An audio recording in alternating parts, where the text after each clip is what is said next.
Fucking told y'all, on January 27th, there was a secret plan that Trump was plotting with El Salvador's president to be able to deport U.S. citizens. The agreement would allow the U.S. to deport migrants to El Salvador, even if they're not from there. Then once they were there, they would be banned from requesting asylum in the U.S. ever again, and instead be given instructions to seek asylum in El Salvador. So that deal was struck in January. Here's what's going on now. Fast forward to March 13th. Trump invokes the Alien Enemies Act of 1798 to carry out mass deportations. Which means even if you are a U.S. citizen, you have no way to provide that evidence because you have no hearing. And yes, this is the same Alien Enemies Act of 1798 where they sent the Japanese to the concentration camps here in America. They were U.S. citizens too. Nevertheless, the Alien Enemies Act of 1798 is a wartime act. So in order to cover up their tracks, they declare a national emergency at the southern border. Then they designate cartels as terrorist organizations invading our country. Also, in the official documents, he also talks about the invasion of this Venezuelan gang called Tren de Aragua.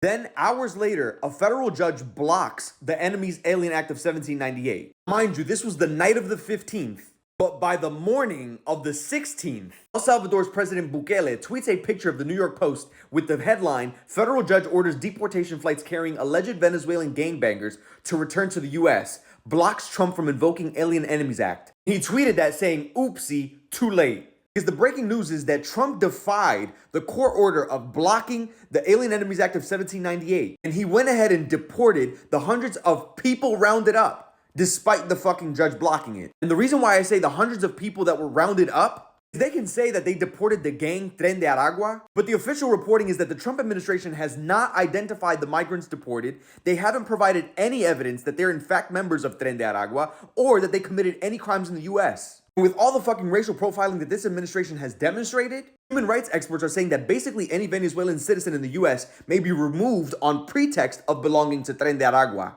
with zero chance at defense.